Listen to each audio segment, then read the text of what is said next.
ഇന്ന് ലോകത്ത് ഏറ്റവും കൂടുതൽ ആളുകൾ സ്ട്രഗിൾ ചെയ്യുന്നതായിട്ട് എനിക്ക് ഫീൽ ചെയ്തിട്ടുള്ളത് അവരുടെ മാനസികാരോഗ്യം സംരക്ഷിക്കാൻ വേണ്ടിയിട്ടാണ്. ഇന്ന് October 10 world mental health day ആണ്. സത്യത്തിൽ എന്താണ് മാനസികാരോഗ്യം?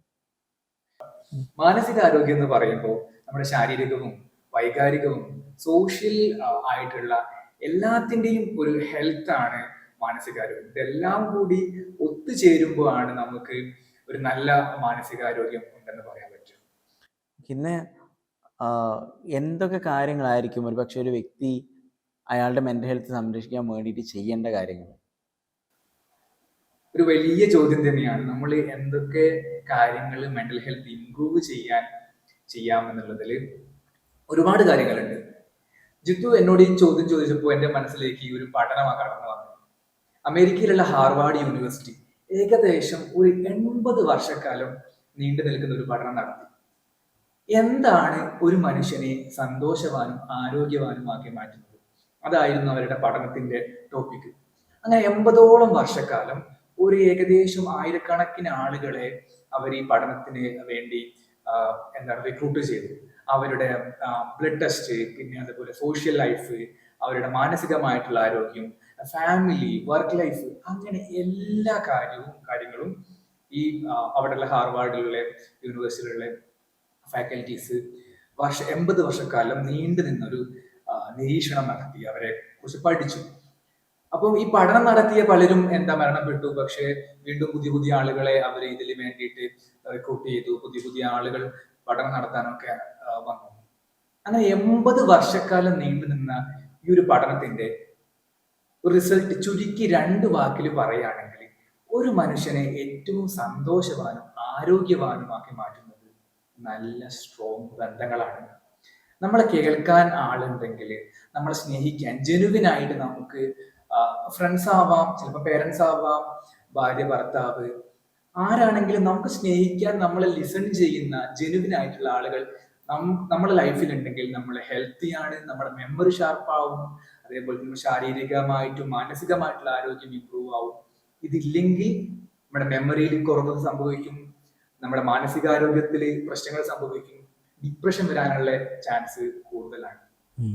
ചുരുക്കി പറഞ്ഞാൽ നല്ല സ്ട്രോങ് ബന്ധങ്ങൾ തന്നെയാണ് പ്രധാനപ്പെട്ട സന്തോഷത്തിന്റെ ഒരു താക്കോൽ. ഇപ്പോൾ സജിൽ മെൻഷൻ ചെയ്തൊരു കാര്യമുണ്ട്, വർക്ക് ലൈഫ് ബാലൻസ് എന്ന് പറയുന്നത്. ഇപ്പോൾ നമുക്കറിയാം, യൂത്ത് ആണെങ്കിലും ഇപ്പോൾ സ്റ്റുഡൻസ് ആണെങ്കിലും ഒക്കെ തന്നെയും അവർ പഠിത്തം കഴിഞ്ഞ് ഒരു ജോലിയിലൊക്കെ കയറുന്ന സമയത്താണ് ഈ ഒരു വർക്ക് പ്രഷർ എന്താണ്, അല്ലെങ്കിൽ ഈ ഫാമിലി വർക്ക് എങ്ങനെയാണ് ബാലൻസ് ചെയ്യേണ്ടത് എന്നതിനെ കുറിച്ചൊക്കെ കൂടുതൽ പഠിക്കുന്നത്. അപ്പോൾ ആ ഒരു വർക്ക് ലൈഫ് ബാലൻസ് നമ്മുടെ മെൻ്റൽ ഹെൽത്തിനെ എത്രത്തോളം സ്വാധീനിക്കുന്നുണ്ടാവും?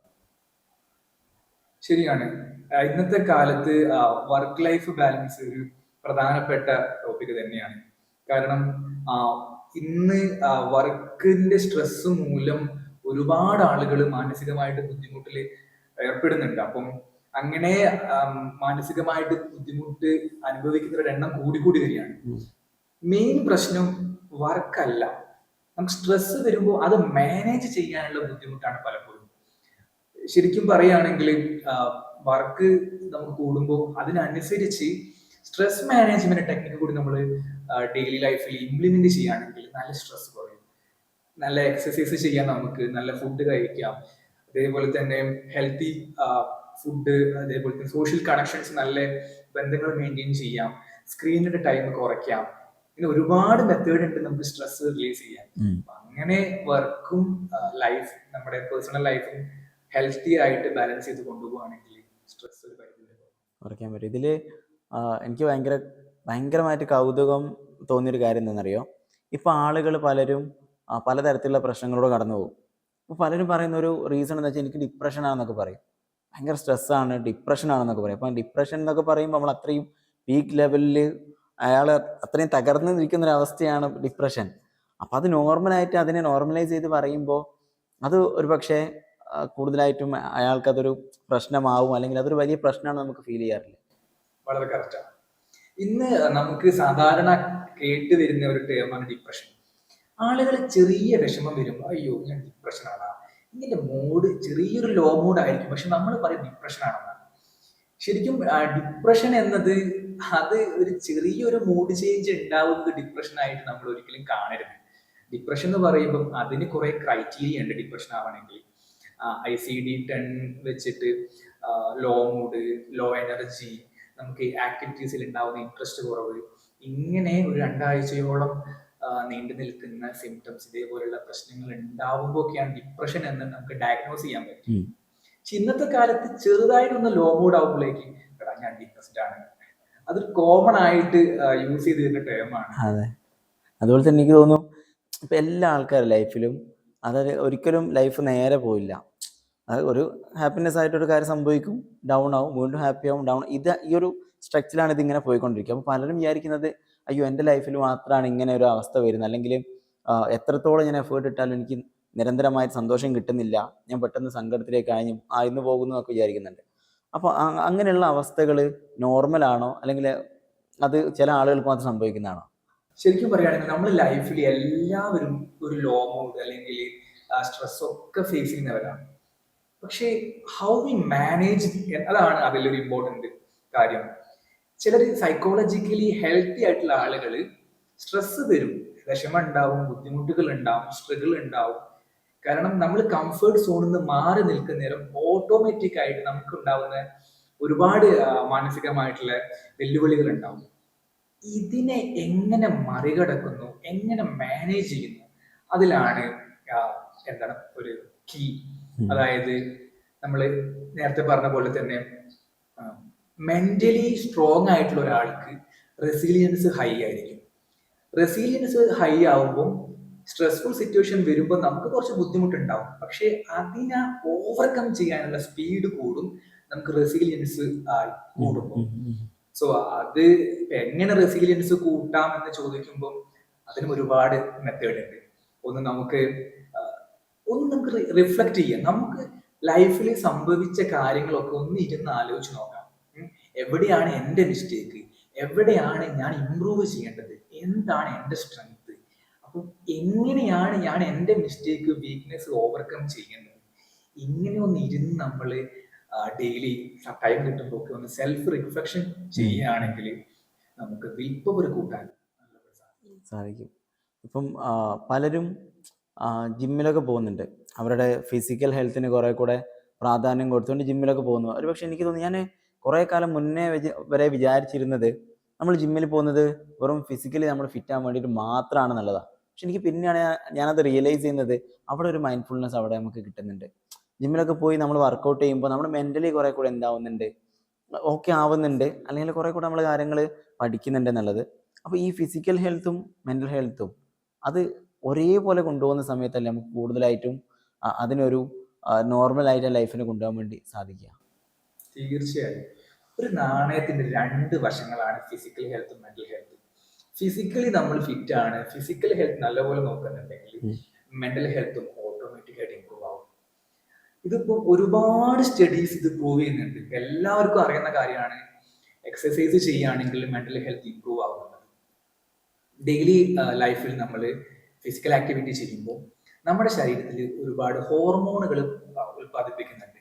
സെറട്ടോണിൻ, ഡോപ്പമീൻ, അതുപോലെ തന്നെ ഹാപ്പി ഹോർമോണുകളായിട്ടുള്ള ഈ ഹോർമോൺ പ്രൊഡ്യൂസ് ചെയ്യുമ്പോൾ ഓട്ടോമാറ്റിക് ആയിട്ട് നമുക്ക് ഒരു ഡെയിലി എനർജറ്റിക് ആയിരിക്കാൻ പറ്റും, ഒരു സന്തോഷം ഉണ്ടാവും, മോട്ടിവേറ്റഡ് ആയിരിക്കും, പ്രൊഡക്റ്റീവ് ആയിട്ടിരിക്കാൻ പറ്റും. ഇങ്ങനെ ഒരുപാട് പോസിറ്റീവ് ഇമോഷൻസ് നമ്മൾ ഫിസിക്കൽ ആക്ടിവിറ്റി ചെയ്യുമ്പോൾ ഉണ്ടാവുന്നുണ്ട്. അത് ജിമ്മ് മാത്രമല്ല, നമുക്ക് ഇപ്പം കാർഡിയോ ചെയ്യാം, നടക്കാൻ പോവാം, ഇല്ലെങ്കിൽ ഫുട്ബോൾ, ക്രിക്കറ്റ്, വാട്ട് എവർ, എന്തെങ്കിലും ഒരു ഫിസിക്കൽ ആക്ടിവിറ്റി ചെയ്യുകയാണെങ്കിൽ, ഡെയിലി ചെയ്യുകയാണെങ്കിൽ മാനസികാരോഗ്യം ഇമ്പ്രൂവ് ആവുന്നുള്ളത് തീർച്ചയായിട്ടും സംഭവിക്കുന്ന കാര്യമാണ്. ഇപ്പം എനിക്ക് തോന്നുകയാണ് നമ്മൾ പാട്ടൊന്നും ഇപ്പോൾ അധികം കേൾക്കാറില്ല എന്നുള്ളത്. അപ്പോൾ പണ്ടൊക്കെ ആണെങ്കിൽ നമ്മൾ പല രീതിയിൽ നമ്മളൊക്കെ വളർന്നു വന്ന സമയത്ത് ഇപ്പോൾ റേഡിയോയിൽ ആ ഒരു പാട്ടൊക്കെ കേൾക്കുമായിരുന്നു, പിന്നെ ടേപ്പ് റെക്കോർഡുകളിൽ കേൾക്കും. ഇപ്പോൾ ഫോൺ വന്നതോടുകൂടി ഫോണിൽ എനിക്ക് തോന്നുന്നു ആദ്യം ഫോണൊക്കെ കടന്നു വരുമ്പോൾ മെമ്മറി കാർഡൊക്കെ ഇട്ടിട്ട് നമ്മൾ പാട്ടൊക്കെ കേട്ട് തുടങ്ങിയ ഒരു സമയം ഉണ്ടായിരുന്നു. പക്ഷെ ഇപ്പം അത് നേരെ മാറി. ഇപ്പം നമ്മൾ പാട്ട് കേൾക്കാറില്ല, ഒരു പാട്ടൊക്കെ മുഴുവനായിട്ട് കേൾക്കുന്ന ഭയങ്കര സംഭവമാണ്. ഇപ്പോൾ ഈ റീലൊക്കെ കണ്ടിട്ട് ചുരുങ്ങിയ സമയത്തിനുള്ളിൽ നമ്മൾ ഒരു 2 വരി കേൾക്കും, മാറ്റും, അല്ലെങ്കിൽ അത് കേട്ടിരിക്കാനുള്ളൊരു വിരസതയുണ്ട്. അപ്പോൾ ഈ മെൻ്റൽ ഹെൽത്തൊക്കെ സംരക്ഷിക്കുന്ന ആളുകൾ, അല്ലെങ്കിൽ അതിന് കുറേ കൂടെ ഫോക്കസ് ചെയ്യുന്ന ആളുകൾ പാട്ടുകൾ കേൾക്കും, പുസ്തകങ്ങൾ വായിക്കും, പ്രകൃതിയിലേക്ക് ഇറങ്ങി നടക്കും, അങ്ങനെ ഒരുപാട് കാര്യങ്ങൾ ചെയ്യാറുണ്ട്. അതിൽ ഇത്തരം കാര്യങ്ങളൊക്കെ എങ്ങനെയായിരിക്കും ഒരു മനുഷ്യനെ സ്വാധീനിക്കുന്നുണ്ടാവുക? ജിത്തു പറഞ്ഞ പോലെ പാട്ട് എന്നത് വലിയൊരു ഫാക്ടറാണ്. ഒന്ന് ആലോചിച്ച് നോക്കിയാൽ മതി. നമ്മൾ ജിമ്മിലെ എന്തിനാ ബീറ്റ് കൂടിയ പാട്ട് വെക്കുന്നത്? അത് കേൾക്കുമ്പോൾ ഓട്ടോമാറ്റിക് ആയിട്ട് നമുക്ക് എനർജി ഉണ്ടാവും. അതെ. വേറെ ഉദാഹരണം പറയാം. നമ്മൾ സങ്കടപ്പെട്ട് നിൽക്കുമ്പോൾ നമ്മൾ സാഡ് സോങ് ആണ് സെലക്ട് ചെയ്യുക. അപ്പൊ നമ്മുടെ വിഷമം കൂടുതൽ കൂട്ടുകയും ചെയ്യാം. അപ്പം പാട്ട് എന്നത് നമ്മുടെ മാനസികാരോഗ്യത്തിനെ ഡയറക്റ്റ് ഇൻഫ്ലുവൻസ് ചെയ്യുന്ന ഒരു കാര്യമാണ്. അപ്പം എനിക്ക് പറയാനുള്ളത്, നമ്മൾ ലോ മൂഡിൽ ഇരിക്കുന്ന നേരം നമ്മൾ സാഡ് സോങ് സെലക്ട് ചെയ്യാതിരിക്കുക എന്നതാണ്. അപ്പം അത് അങ്ങനെ കേൾക്കുമ്പോൾ നമ്മുടെ വിഷമം കൂട്ടുകയും ചെയ്യും. അതുകൊണ്ട് നമ്മൾ കേൾക്കുന്ന സോങ് മനസ്സിന്റെ ആരോഗ്യത്തിന് അത്രയ്ക്കും കോറിലേറ്റ് ചെയ്തിട്ടുണ്ട്. പിന്നെ രണ്ടാമത് പറഞ്ഞൊരു പോയിന്റ് ഉണ്ട്, പ്രകൃതി നാച്ചുറായിട്ട് അറ്റാച്ച് ആയിട്ട് ജീവിക്കുക. സ്ട്രെസ് കുറയ്ക്കുന്നതിൽ വലിയൊരു പങ്കുണ്ട്. ഈവൻ നമ്മൾ ചുമ്മാ വെറുതെ കുറച്ചു നേരം കുറച്ച് മരങ്ങളും കുറച്ച് ചെടികളും ഒന്ന് ഒബ്സർവ് ചെയ്തിരിക്കുകയാണെങ്കിൽ നമുക്ക് നല്ലൊരു ഒരു ആശ്വാസം, സ്ട്രെസ് കുറയുന്ന പോലെ നമുക്ക് ഫീൽ ചെയ്യും. അതെ, ശരിയാണ്. അതിലിപ്പം ഈ ഒരു കാലത്ത് സോഷ്യൽ മീഡിയൻ്റെ ഒരു കടന്നുവരവ് അത് എത്രത്തോളമാണ് നമുക്കറിയാം. അതിന് ഗുണങ്ങളുണ്ട്, ദോഷമുണ്ട്. എന്നാൽ ഈ സോഷ്യൽ മീഡിയ എങ്ങനെ നമ്മുടെ മെൻ്റൽ ഹെൽത്തിനെ ബാധിക്കുന്നു എന്ന് ചോദിച്ചു കഴിഞ്ഞാൽ എന്തായിരിക്കും അതിൻ്റെ ഒരു കാര്യം? നമ്മൾ പറയും സോഷ്യൽ മീഡിയ മാറ്റി നിർത്തണം. സത്യം പറഞ്ഞാൽ സോഷ്യൽ മീഡിയ ഒന്നും നമുക്ക് മാറ്റി നിർത്തൽ അത്ര പോസിബിൾ അല്ല. അത് റിയാലിറ്റി ആണ്. ഇൻസ്റ്റഗ്രാം ഒന്നും, ഈ പറയുന്ന ഞാനാണെങ്കിൽ എനിക്ക് ഇൻസ്റ്റഗ്രാം ഒന്നും മാറ്റി നിർത്തിയിട്ട്, കാരണം ഇൻസ്റ്റഗ്രാം ഫേസ്ബുക്ക് ആണെങ്കിലും അതൊക്കെ നമ്മുടെ ലൈഫിന്റെ ഒരു പാർട്ടായി മാറി. പക്ഷെ നമുക്ക് ചെയ്യാൻ പറ്റുന്ന ഒരു കാര്യം ടൈം ഒന്ന് കൺട്രോൾ ചെയ്യുക, ടൈം ഒന്ന് മാനേജ് ചെയ്യാം. പ്രൊഡക്റ്റീവ് ആയിട്ട് വേണമെങ്കിൽ നമുക്ക് ഇൻസ്റ്റ യൂസ് ചെയ്യാം. അതേപോലെ നമുക്ക് വേണമെങ്കിൽ നല്ല ഗ്രോത്ത് കിട്ടും. ലിങ്ക്ഡിൻ പോലത്തെ പ്ലാറ്റ്ഫോം ഒക്കെ നമുക്ക് പ്രൊഫഷണലി നമുക്ക് നല്ല ഗ്രോത്ത് കിട്ടും. അപ്പം ടൈം മാനേജ് ചെയ്ത് യൂസ് ചെയ്യുകയാണെങ്കിലൊന്നും ഒരു പ്രശ്നമില്ല.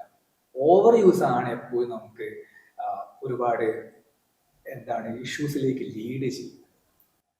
അതുപോലെ തന്നെ നിലവിൽ ഒരുപാട് ആളുകളുടെ ഒരു പ്രയാസമാണ് അയാളെ കേൾക്കാൻ ആളില്ല എന്നുള്ളത്.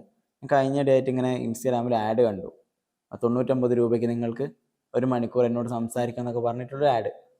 അപ്പം ഒരാളെ കേൾക്കുക എന്നുള്ളത്, അല്ലെങ്കിൽ അയാൾക്കൊരു കാര്യം പറയാനൊരു സ്പേസ് കിട്ടുക എന്നുള്ളത് ഇന്നത്തെ കാലത്ത് എത്രത്തോളം പ്രധാനമാണ്? സത്യമാണ്. നേരത്തെ പറഞ്ഞില്ലേ ബന്ധങ്ങളുടെ പ്രാധാന്യം. നമ്മളെ എല്ലാവർക്കും സംസാരിക്കണം താല്പര്യം, കേൾക്കാൻ ക്ഷമ കുറവായിരിക്കും. അത് മനുഷ്യന്മാരുടെ ഒരു ക്വാളിറ്റി ആണ്.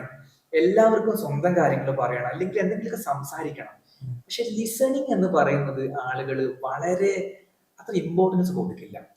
പക്ഷെ നമ്മൾ ഒന്ന് ആലോചിച്ച് നോക്കും, നമ്മൾ ഇങ്ങനെ പറയുമ്പോൾ ഒരാൾ ഇരിക്കുകയാണ്, ഇരുന്ന് കേൾക്കുകയാണ്, ജഡ്ജ് ചെയ്യുന്നില്ല. നമ്മൾ പറയുന്നത് കംപ്ലീറ്റ് അവര് പൂർണ്ണ മനസ്സോടെ കേൾക്കുമ്പോൾ തന്നെ നമുക്ക് വലിയൊരു ആശ്വാസം.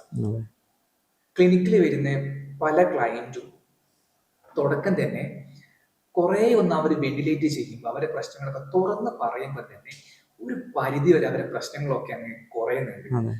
പലപ്പോഴും കൂടുതലൊന്നും പറയണ്ട അവരോട്, അവർ പലരും ജസ്റ്റ് അവരെ കാര്യങ്ങളൊക്കെ ഓപ്പൺ ആയിട്ട് ഒന്ന് ഓപ്പൺ അപ്പ് ചെയ്യുമ്പോൾ തന്നെ അവരെ മനസ്സ് നല്ലൊരു ശാന്തമാവുന്നുണ്ട്. അവർക്ക് എന്തോ ഒരു ആശ്വാസമാണ്, ഒരു നല്ലൊരു കാമാവുന്നുണ്ട് മനസ്സ്. അതാണ് ഈ ലിസണിങ്ങിന്റെ ഒരു പവർ. ഇപ്പം നമുക്ക് ചെയ്യാൻ പറ്റിയ ആളുകളെ കേൾക്കുക, ജഡ്ജ്മെന്റൽ ആവാതിരിക്കുക. അതൊരു കൗൺസിലിങ്ങിന്റെ ഒരു ബേസിക് ക്വാളിറ്റി ആണ് കൗൺസിലറുടെ. സോ ആളുകൾ പറയുമ്പോൾ നമ്മള് എന്താ അങ്ങനെ ചിന്തിക്കുന്നത്, ഇങ്ങനെ ചെയ്യുന്നത്, അല്ലെങ്കിൽ ജഡ്ജ്മെന്റ് ഒന്ന് മാറ്റി നിർത്തിയിട്ടൊന്ന് കേട്ട് നോക്ക്. നമുക്ക് ഒരുപാട് ആ വ്യക്തിയെ അണ്ടർസ്റ്റാൻഡ് ചെയ്യാൻ പറ്റും. അപ്പം അതുപോലെ ഈ ഒരു സോഷ്യൽ മീഡിയയുടെ കാര്യമൊക്കെ നമ്മൾ പറഞ്ഞു. അതിലിപ്പം ഞാൻ മനസ്സിലാക്കിയൊരു കാര്യമാണ്, ഈ റീലുകൾ കാണുന്ന സമയത്ത് പലതരത്തിലുള്ള റീലുകൾ കാണും. ചില ആളുകൾ യാത്ര ചെയ്യുന്നത് കാണും, ചില ആളുകൾ സിനിമയ്ക്ക് പോകുന്നുണ്ടാവും, അവരുടെ ലൈഫ് നല്ലോണം എൻജോയ് ചെയ്യുന്നുണ്ടാവും. കാരണം ഹാപ്പി ആയിട്ടുള്ള കാര്യങ്ങൾ മാത്രമാണല്ലോ അവർ അതിൽ പ്രൊജക്റ്റ് ചെയ്യുള്ളൂ. പലരും അത് കണ്ടിട്ട് ചിലപ്പോൾ സാഡാവാനുള്ള സാധ്യത ഉണ്ട്, എനിക്കിതൊന്നും നടക്കുന്നില്ലല്ലോ, എൻ്റെ ലൈഫിൽ ഇതൊന്നും അപ്ലൈ ചെയ്യാൻ പറ്റുന്നില്ലല്ലോ എന്നുള്ളത്. അപ്പോൾ ഈ റീലുകൾ മാനസികാരോഗ്യം എത്രത്തോളം സ്വാധീനിക്കുന്നുണ്ടാവാം? ഇന്നത്തെ കാലത്ത് വളരെ റെലവെന്റ് ആയിട്ടുള്ള ഒരു കാര്യമാണ് ഈ ഇൻസ്റ്റഗ്രാം അല്ലെങ്കിൽ സോഷ്യൽ മീഡിയയുടെ യൂസും മാനസികാരോഗ്യവും. എന്താ സോഷ്യൽ മീഡിയ ചെയ്യുന്നത്? നമ്മൾ റീല് കാണുമ്പോൾ, ഓരോ റീല് കാണുമ്പോൾ നമുക്ക് ഒരു എക്സൈറ്റ്മെന്റ് ആണ് വരുന്നത്. അപ്പം ഓരോ റീല് നമുക്ക് എക്സൈറ്റ്മെന്റ് ഉണ്ടാക്കുമ്പോൾ ഒരു ഡോപ്പമൈൻ, നേരത്തെ പറഞ്ഞു ഡോപ്പമൈൻ എന്നൊരു ഹോർമോൺ മോട്ടിവേഷൻ ഒക്കെ അതെ. എന്താണ് മോട്ടിവേഷൻ കൂട്ടുന്ന ഒരു ഹോർമോണാണ്. ഉം. എല്ലാവരും ഇപ്പം യൂട്യൂബിലൊക്കെ ഒരുപാട് ഡോപ്പമൈനെ പറ്റിയുള്ള വീഡിയോസ് ഒക്കെ അതെ. കോമൺ ആണ്. സോ റീലുകൾ നമ്മൾ കാണുമ്പോൾ ഈ ഡോപ്പമൈനിൽ കൂടും. ഈ ഡോപ്പമൈൻ കൂടുമ്പോൾ നമുക്ക് വീണ്ടും വീണ്ടും റീലുകൾ കാണാനുള്ള ആഗ്രഹം കൂടും. ഉം. പക്ഷേ ഈ ഡോപ്പമിൻ നാച്ചുറലി അല്ല കൂടുന്നത്. അപ്പം ഈ കൂടിയ ഡോപ്പമിൻ പിന്നെ ഒരു ക്രാഷ് സംഭവിക്കും. അതായത് ഒരു പീക്ക് സംഭവിച്ചിട്ട് വീണ്ടും താഴോട്ട് പോകും ഡോപ്പമിൻ. അതെ. അതിപ്പം എന്താണ് സോഷ്യൽ മീഡിയ മാത്രമല്ല, ഡ്രഗ്സ് ആണെങ്കിലും അല്ലെങ്കിൽ വേറെ ഗാംബ്ലിംഗ് ആണെങ്കിലും ഇവരൊക്കെ ഡോപ്പമിൻ എന്ന് പറഞ്ഞ ഹോർമോൺ കൂടും, പീക്കിലെത്തും, അതേപോലെ ക്രാഷ് സംഭവിക്കും. ക്രാഷ് സംഭവിക്കുമ്പോൾ ഈ ഡോപ്പമിന്റെ അളവ് കുറയുമ്പോൾ നമുക്കൊരുമാതിരി ഗിൽറ്റും ഒരു ഒരു ഉഷാറില്ലാത്ത പോലെ തോന്നും, നമുക്കൊരു മടുപ്പ് തോന്നും. ഉം. അതാണ് ഈ ഒരു ബയോളജി പറയുകയാണെങ്കിൽ ഈ സോഷ്യൽ മീഡിയയുടെ യൂസ് ആണെങ്കിലും ഈ ഡ്രഗ്സിന്റെ യൂസ് ആണെങ്കിലും ഇതുകൊണ്ട് നമുക്കൊരു സ്ഥിരമായിട്ടുള്ള സന്തോഷം കിട്ടില്ല. രണ്ടാമത്തെ കാര്യം, എല്ലാവരും അവരെ ബെസ്റ്റ് പാർട്ട് മാത്രം ഇൻസ്റ്റാഗ്രാമിൽ പോസ്റ്റ് ചെയ്യും. ചിലപ്പം ടൂർ പോകുന്നതും എന്തെങ്കിലും ഫോൺ മേടിക്കുന്നതും കാറ് വാങ്ങിക്കുന്നതും. ഉം. അപ്പൊ നമ്മൾ ഇൻസ്റ്റ യൂസ് ചെയ്യുമ്പോൾ ഓ അവന്റെ ലൈഫിൽ എടാ അടിപൊളി ചില്ലിങ് ആണ്, അവൻ അവിടെ പോകുന്നത്, എന്റെ ലൈഫിൽ ഒന്നും ഇല്ലാലോ. സോ നമ്മൾ സ്റ്റോറി ഇടാൻ വേണ്ടി മാത്രം നമ്മൾ എന്തെങ്കിലും കാര്യങ്ങൾ ചെയ്യും. അതെ. അതെ. ഒന്ന് ആലോചിച്ച് നോക്കും, നമ്മൾ എത്ര പ്രൊഡക്റ്റീവ് ടൈം, എത്ര നല്ല മൊമെന്റ് ആണ് നമ്മൾ ഈ ഒരു കമ്പാരിസൺ കൊണ്ട് നഷ്ടപ്പെടുത്തുന്നത്. ഇന്ന് ഒരുപാട് ആളുകൾ, ഒരുപാട് ഫിസിക്കൽ ഇഷ്യൂസ് ഉള്ള ആളുകൾ പെട്ടെന്ന് തന്നെ ഡോക്ടറെ പോയിട്ട് കാണിക്കും. പക്ഷെ മെൻ്റൽ പ്രശ്നങ്ങൾ സംഭവിക്കുമ്പോൾ, മാനസികമായിട്ട് ബുദ്ധിമുട്ട് അനുഭവിക്കുമ്പോൾ അവരൊരിക്കലും ഒരു സൈക്കോളജിസ്റ്റിൻ്റെ അടുത്ത് പോവില്ല. ഒരു ക്ലിനിക്കിൽ പോയിട്ട് ഇന്നതാണ് കാര്യമെന്ന് അവർ പറയില്ല. ആ ഒരു അവയർനെസ്, അത് മെൻ്റൽ ഹെൽത്ത് നമുക്ക് അത്രത്തോളം പ്രധാനപ്പെട്ടതാണെന്നും അതൊരു സൈക്കോളജിസ്റ്റിനെ നമുക്ക് കണ്ട് സംസാരിച്ച് ക്ലിയർ ചെയ്യേണ്ടത് ഒരു കേസാണ് എന്നുള്ളത് നമ്മൾ എങ്ങനെയാണ് അവർക്കൊരു അവയർനെസ് നമുക്ക് കൊടുക്കാൻ വേണ്ടി സാധിക്കുക? ശരിയാണ്. മാനസികമായിട്ടുള്ള പ്രശ്നങ്ങൾ വരുമ്പോൾ നമ്മൾ ഒരു ക്ലിനിക്കിൽ സൈക്കോളജിസ്റ്റിന്റെ അടുത്ത് പോവുക എന്ന് പറയുന്നത് ഇപ്പോഴും ആളുകളുടെ ഉള്ളിൽ ഒരു സ്റ്റിഗ്മ ഉണ്ട്, ഒരു തോട്ട് ഉണ്ട്. സൈക്കോളജിസ്റ്റിനെ കാണാൻ പോകുന്നത് എന്തോ ഭ്രാന്താണ്, അല്ലെങ്കിൽ എനിക്ക് എന്തോ വലിയ പ്രശ്നമാണ്, ആളുകൾ അറിഞ്ഞാൽ വലിയ എന്തോ തെറ്റിദ്ധരിക്കും എന്നുള്ള ചിന്ത ഇപ്പോഴും ആളുകളെ മനസ്സിലുണ്ട്. അതെ. പക്ഷേ ഫോർച്ചുനേറ്റ്ലി അത് ഒരുപാട് കുറഞ്ഞു വരുന്നുണ്ട്. ഇപ്പൊ ആളുകള് ട്രീറ്റ്മെന്റ് സീക്ക് ചെയ്യുന്നത് ഒരു പോസിറ്റീവ് ആയിട്ടുള്ള കാര്യമാണ്. ഉം. ഇവിടെ നമ്മൾ മനസ്സിലാക്കേണ്ട കാര്യം, നമുക്ക് ചില പോയിന്റ് എത്തുമ്പോൾ ഒരു എക്സ്റ്റേണൽ സപ്പോർട്ട്, ഒരു ഈ പറഞ്ഞ പോലെ ഒരു ലിസൺ ചെയ്യുന്ന ഒരാളുണ്ടെങ്കിൽ നല്ലതെന്ന് തോന്നും. അല്ലെങ്കിൽ കുറച്ച് നമ്മളെ മനസ്സിലാക്കുന്ന ഒരാൾ, അല്ലെങ്കിൽ നമുക്കൊന്ന് വെന്റിലേറ്റ് ചെയ്യുമ്പോൾ ഒരു സമാധാനം കിട്ടും.